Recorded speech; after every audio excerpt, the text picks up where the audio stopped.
देखिए, बक्सर लोकसभा क्षेत्र का जो 2019 में मतदान प्रतिशत था वो लगभग 54% था। छह विधानसभा जो हम लोगों की है उसमें लगातार हम लोग स्वीप के अंतर्गत जागरूकता कार्यक्रम चला रहे हैं। इसमें आप लोग मीडिया के लोगों को भी मैं धन्यवाद देना चाहूँगा जिनका सुझाव था कि जो है प्रखंड या जिला मुख्यालय के अतिरिक्त दूर सुदूर क्षेत्रों में भी इस तरह के कार्यक्रम चलाए जाएं।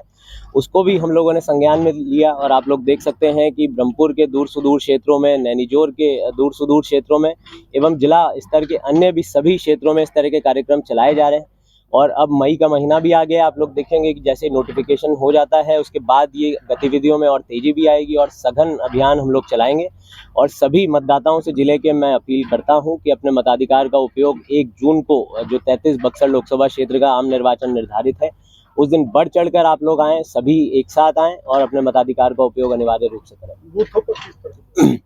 जी बिल्कुल, बूथ के लिए अशोर्ड मिनिमम फैसिलिटीज़ के तहत हम लोग सभी प्रकार की व्यवस्थाएं करवाएंगे, क्योंकि हम लोग ये उम्मीद कर रहे हैं कि 1 जून का समय जो है प्रचंड गर्मी का होगा, तापमान अत्यधिक रहने की संभावना है। उसके लिए प्रत्येक बूथ पर हम लोग पीने के पानी की व्यवस्था, उपयुक्त शेड की व्यवस्था, क्योंकि ज़्यादातर हमारे बूथ जो है विद्यालयों में ही संचालित है, तो विद्यालय में जो बूथ के अतिरिक्त भी कमरे हैं उसको हम लोग वेटिंग रूम की तरह खोलेंगे, ताकि कोई भी यदि व्यक्ति आता है जिसको अपनी बारी के लिए इंतज़ार करना पड़ता है तो विद्यालय के अन्य कमरे में वो सहूलियत पूर्वक बैठ पाए, जिसमें बेंच डेस्क रहेगा, पंखा इत्यादि भी रहेगा। और इसके अतिरिक्त सभी जो है बूथों पर हम लोग आशा की प्रतिनियुक्ति करेंगे, जाकि मेडिकल फैसिलिटीज़ जो आवश्यकता पड़ने पर उपलब्ध हमारी आशा बहनें भी करवाएंगी। दिव्यांग ओल्ड एज वोटर्स के लिए सर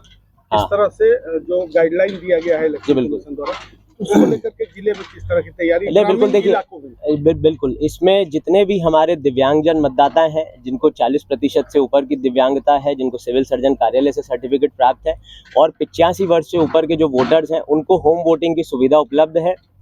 वो जो है स्थानीय बीएलओ से संपर्क करके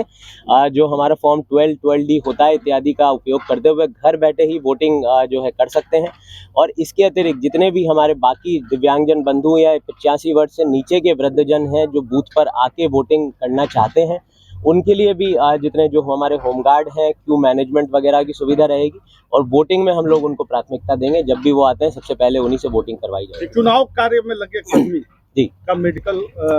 टीम का गठन करने की बात कही जा रही है, तो वो कब किया जाएगा उसके लिए? नहीं, बिल्कुल सिविल सर्जन की अध्यक्षता में 6 और 7 मई को मेडिकल टीम का गठन कर दिया गया और 6 और 7 मई को जितने भी इस प्रकार के आवेदन प्राप्त होते हैं जो मेडिकल ग्राउंड के आधार पर चुनाव ड्यूटी से उनको मुक्त करवाने के इच्छुक हमारे कर्मी पदाधिकारी रहेंगे, तो उनकी जांच की जाएगी और हर पैमाने पर उनकी जांच की जाएगी। तो उसी के बाद जो है किसी को भी चुनाव की ड्यूटी से कार्य से मुक्त किया जाएगा। संभावित प्रत्याशी और राजनीतिक दल के जिस तरह से चुनाव प्रचार कर रहे हैं, लगातार देखा